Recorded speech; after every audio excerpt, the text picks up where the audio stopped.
Film एक पुस्तक मेले में एरिक एंगस्ट्रॉम नामक प्रकाशक के साथ शुरू होती है। वो डेडलस नाम की लोकप्रिय श्रृंखला की तीसरी किताब के लॉन्च की घोषणा करता है, जिसका दुनिया भर के लाखों लोग बेसब्री से इंतजार कर रहे थे। फिर दृश्य पुर्तगाल में बदलता है, जहां हम थेल्मा नाम की एक महिला से मिलते हैं। इसके बाद यह डेनमार्क में जाता है, जहां हेलेना नाम की एक महिला अपने पति और बच्चों को अलविदा कह रही है। फिर इंग्लैंड में एलेक्स गुडमैन नाम के एक युवक को कुछ लोग जगाकर कार में ले जाते हैं। हम इंग्रिड नाम की जर्मन महिला, जेवियर नाम के स्पेनिश, डारियो नाम के इतालवी और कार्ड्रिनोस नाम के ग्रीक व्यक्ति से मिलते हैं। अंत में हम चेन नाम के एक चीनी व्यक्ति और कतेरिना नाम की एक रूसी महिला को देखते हैं। दुनिया के अलग अलग हिस्सों से ये 9 लोग डेडालस को अपनी मातृभाषा में अनुवाद करने के लिए फ्रांस जा रहे हैं। जब वे एक बड़ी हवेली पहुंचते हैं तो उनके सामान की जांच होती है और उनके मोबाइल फोन ले लिए जाते हैं। वे केवल खुद को और अपने अनुवाद कौशल ला सकते हैं। रोजमेरी नाम की एक महिला उन्हें अंदर ले जाती है और 9 लोगों को इमारत के एकांत हिस्से में आमंत्रित किया जाता है। कई सीढ़ियां और गलियारे पार करने के बाद वे एक बंकर तक पहुंचते हैं। रोजमेरी बताती है कि वे अगले 2 महीनों में पुस्तक का अनुवाद करेंगे ताकि इसे दुनिया भर में एक साथ प्रकाशित किया जा सके। किसी भी लीक को रोकने के लिए उन्हें बाहरी दुनिया से अलग रखा जाएगा। रोजमेरी कहती है कि इंटरनेट प्रतिबंधित है, पर उन्हें खाना, रहना और मनोरंजन की सुविधाएं मिलेंगी। अंत में वे एक कमरे में प्रवेश करते हैं जहां गार्ड उन्हें काम करते हुए देखेंगे। यहां एंगस्ट्रॉम उनका स्वागत करता है। वह बताता है कि उन्हें रोज 20 पन्ने अनुवाद करने होंगे और 1 महीने में 480 पन्ने पूरे करने होंगे। इससे उन्हें जाने से पहले सुधार के लिए 1 और महीना मिलेगा। एंगस्ट्रॉम चेतावनी देता है कि गलत व्यवहार से करियर और जान खतरे में पड़ सकती है। दृश्य बदलकर बंकर में काम कर रहे अनुवादकों पर आता है, जिन्हें गार्ड देख रहे हैं। कतेरिना कहानी से इतनी भावुक हो जाती है कि काम करते करते रोने लगती है। दिन के अंत में एंगस्ट्रॉम सूटकेस लेकर आता है, जिसमें मूल स्क्रिप्ट और देशों के झंडों वाली चाबियां हैं। वह इन चाबियों से लैपटॉप से पेन ड्राइव निकालता है। फिर एंगस्ट्रॉम डारियो से पूछता है कि क्या उसने डेडलस के लेखक ऑस्कर ब्रैच से यहां मिलने का ट्वीट किया। पता चलता है कि कोई नहीं जानता ऑस्कर ब्रैच कौन है या कैसा दिखता है। डारियो कहता है वह मजाक और किताब का प्रचार कर रहा था, पर एंगस्ट्रॉम कहता है प्रचार उस पर छोड़ दो। एलेक्स सुझाव देता है कि वे ऑस्कर ब्रैच से मिलें, पर एंगस्ट्रॉम कहता है उसे किसी से मिलने में कोई रुचि नहीं। अगले दृश्य में कतेरिना एंगस्ट्रॉम के दफ्तर में इंतजार कर रही है, जब वो उसे दूसरे कमरे में किसी से बात करते सुनती है। वह पास में रखा सूटकेस देखकर उसे खोलने की कोशिश करती है। कई संयोजन आजमाने के बाद वह सफल होती है और अंदर मूल पांडुलिपि पाती है। तभी एंगस्ट्रॉम आता है और उसके शानदार अनुवाद की तारीफ करता है। दृश्य कुछ महीने पहले का है, जहां एंगस्ट्रॉम शहर से दूर एक पुरानी किताबों की दुकान पर जाता है। वहां वह जॉर्ज नाम के एक बुजुर्ग से मिलता है और पूछता है कि वह दुनिया घूमने के बजाय दुकान क्यों चला रहा है। जॉर्ज ने अपनी किताबों से जो कमाया उससे वह कुछ भी कर सकता था। जॉर्ज कहता है कि डेडलस की आखिरी किताब छपने के बाद वह रिटायर होगा और वह बूढ़ा दरअसल ऑस्कर ब्रैच है। बंकर में लौटते हैं।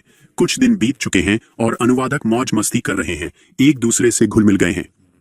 फुर्सत के वक्त में वे खेल खेलने, पीने और मजे करने के लिए इकट्ठा होते हैं।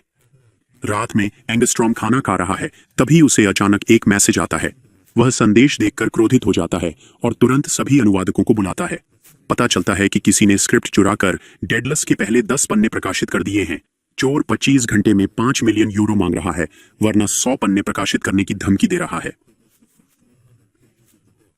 एंगस्ट्रॉम गुस्से में एक अनुवादक पर इसका आरोप लगाने लगता है। वह घोषणा करता है कि चोर के पकड़े जाने तक अनुवाद का काम रुकेगा। यह सुनकर कार्ड्रिनोस हंसने लगता है। वह कहता है कि जब आधी किताब ऑनलाइन हो तो पाठक उसे नहीं खरीदेंगे। एंगस्ट्रॉम क्रोधित होकर गार्ड को कार्ड्रिनोस को पीटने का आदेश देता है। एंगस्ट्रॉम कहता है कि अगर चोर कबूल कर ले तो सब ठीक हो जाएगा। इसके बाद सुरक्षा गार्ड अनुवादकों के कमरों की जांच करने लगते हैं। हेलेन के कमरे तक कुछ संदिग्ध नहीं मिलता। उसके तकिए में डेनिश में लिखे कुछ पन्ने मिलते हैं। वह बताती है कि यह डेडलस नहीं बल्कि उसका 8 साल पुराना उपन्यास है। वह कहती है कि पति बच्चों के कारण वह इसे घर पर पूरा नहीं कर पाई, इसलिए वह यहां एकांत में अपना उपन्यास पूरा करने आई थी। जो डेनिश समझता है उसे बताता है कि उसका उपन्यास बेकार है और उसमें कोई प्रतिभा नहीं है। वह उसे यह भी बताता है कि यहां रहते हुए उसे अपने निजी काम करने की अनुमति नहीं है। फिर वह फायरप्लेस में उसके पन्ने जलाने लगता है, जिससे हेलेना टूट जाती है कि उसका पूरा जीवन का काम नष्ट हो गया। अगले दृश्य में सभी अनुवादक इस स्थिति पर चर्चा कर रहे हैं। चेन सुझाव देता है कि चोर उन्हीं में से कोई हो सकता है जिसने फोन या कोई उपकरण छिपाया हो। इसके बाद सबका ध्यान जेवियर पर जाता है, जिसने हाथ पर प्लास्टर लगाया है। जेवियर कहता है कि वह एक बाइक दुर्घटना में था। विश्वास नहीं करते। प्लास्टर हटाने की कोशिश करती है और पाती है कि वह नाटक नहीं कर रहा, क्योंकि अंदर कुछ नहीं है। एलेक्स अपने कमरे में लौटता है और सब कुछ बिखरा हुआ पाता है। तभी कतेरीना आती है और कहती है कि वह उस पर भरोसा नहीं करती और मानती है कि वह शुरू से ही झूठ बोल रहा था। वह जानती है कि उसका दावा झूठा है और वह पेशेवर अनुवादक नहीं है। यहाँ एलेक्स बताता है कि वह अब मुसीबत में है और अपनी कहानी शुरू करता है। 11 महीने पहले एलेक्स डेडलस के लेखक ऑस्कर ब्रैच का एक साधारण प्रशंसक था।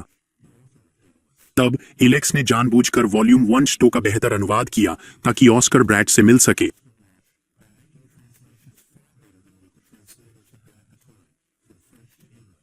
नतीजतन कई लोगों ने एलेक्स को नए अनुवादक के रूप में सुझाया। यह देखकर एंगस्ट्रॉम प्रभावित हुआ और उसे अंग्रेजी अनुवादक नियुक्त किया। एलेक्स चिंतित है कि एंगस्ट्रॉम उसे चोर और लीकर समझ रहा है। यह सुनकर कतेरीना ने बताया कि वह भी पांडुलिपि चुराने वाली थी, पर एंगस्ट्रॉम ने रोक दिया। वह मानती है कि वो बस किताब का अंत जानना चाहती थी, कोई और मतलब नहीं था। डेडालस के 10 लीक पेज की खबर मीडिया में तेजी से फैल गई।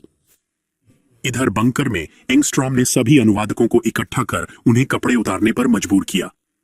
अचानक चोर का एक और मैसेज आया, जिसमें 100 पेज जारी करने की धमकी थी। चोर ने 21 मिलियन यूरो की मांग की, इस बार सिर्फ 6 घंटे की मोहलत दी। गुस्से में एंगस्ट्रॉम ने कहा, चोर मिले बिना कुछ नहीं मिलेगा, और उन्हें कमरे में बंद कर दिया। उसके जाते ही अचानक बिजली चली गई और पूरी जगह अंधेरे में डूब गई। शाम को अनुवादकों ने कुछ मोमबत्तियां जलाईं। हेलेना ने बताया कि बचपन में वो लेखक बनना चाहती थी, पर शादी के कारण यह सपना अधूरा रह गया। वह कहती है कि वो अपना उपन्यास पूरा करने आई थी, पर अब सब भूल गई है और लिख नहीं पाती। फिर हम किताबों की दुकान के फ्लैशबैक पर लौटते हैं। एंगस्ट्रॉम उत्साहित होकर जॉर्ज से कहता है कि उसने अनुवादकों को 2 महीने तक रखने की सही जगह पाई है, लेकिन जॉर्ज उसे चौंका देता है, यह कहकर कि वह अब उसके साथ काम नहीं करना चाहता। एंगस्ट्रॉम 1 करोड़ रुपए और देने की पेशकश करता है, पर बूढ़ा आदमी कहता है कि यह पैसे का मामला नहीं है। वह बताता है कि पहले एंगस्ट्रॉम एक विनम्र प्रकाशक था, पर अब वह पैसे से प्रेरित और लालची हो गया है। दृश्य बंकर में बदलता है, जहां डारियो मोमबत्तियां लेकर कहीं जा रहा है। उसे आश्चर्य होता है जब वह देखता है कि हेलेना ने रस्सी से कुछ अकल्पनीय किया है। एंगस्ट्रॉम भी आता है और मानता है कि उसके शब्दों ने हेलेना को गहराई से प्रभावित कर निराश किया। तभी उसे रोजमेरी का फोन आता है, जिसे उसने एलेक्स की जांच के लिए लंदन भेजा था। वह बताती है कि वह एलेक्स के घर गई थी, पर वहां कुछ नहीं मिला। बाद में हेलेन का शरीर नीचे लाया जाता है और सभी लोग दुख से भर जाते हैं। एंगस्ट्रॉम फिर एक और ईमेल पढ़ता है, जिसमें चोर का दावा है कि उसने पहले ही किताब के 200 पन्ने प्रकाशित कर दिए हैं। चोर अब 80 मिलियन यूरो मांग रहा है और पूरी किताब जारी करने की धमकी दे रहा है। गुस्से में एंगस्ट्रॉम सब पर बंदूक तानने लगता है और तभी एलेक्स आखिरकार मानता है कि वह इसके पीछे है। नतीजतन एलेक्स को इतना पीटा जाता है कि वह सांस लेने के लिए तरसने लगता है। एंगस्ट्रॉम फिर एलेक्स से पूछता है कि लीक कैसे रोके, वरना वह दूसरों को भी मार डालेगा। तो एलेक्स मानता है कि यह सब उसके कंप्यूटर पर स्वचालित सिस्टम से हो रहा है, जो अभी लंदन में है। एलेक्स कहता है कि अगर एंगस्ट्रॉम पैसे नहीं देता तो उसका कंप्यूटर अपने आप किताब इंटरनेट पर डाल देगा। हताश एंगस्ट्रॉम कैटरीना को पेट में गोली मारने का फैसला करता है। एलेक्स को असली पता बताना पड़ता है और एंगस्ट्रॉम तुरंत रोजमेरी को वहां जाने का निर्देश देता है। वह वहां पहुंचकर लैपटॉप देखती है। साथ में एंगस्ट्रॉम की एक तस्वीर है, जिसमें वह उस पर चिल्ला रहा है। एंगस्ट्रॉम उसे लैपटॉप तोड़ने को कहता है कि इससे उसका जीवन बदल जाएगा। इसी समय रोजमेरी का मन बदलता है और वह अपने बॉस की नहीं सुनने का फैसला करती है। वह उसे भाड़ में जाने को कहती है और फोन काट देती है। मजबूर होकर एंगस्ट्रॉम अपने साझेदार से 80 मिलियन यूरो ट्रांसफर करने को कहता है। उसका साथी मान जाता है और पैसा सफलतापूर्वक ट्रांसफर हो जाता है। तभी एंगस्ट्रॉम को एक और संदेश मिलता है, जिससे वह गुस्से में फोन फेंक देता है।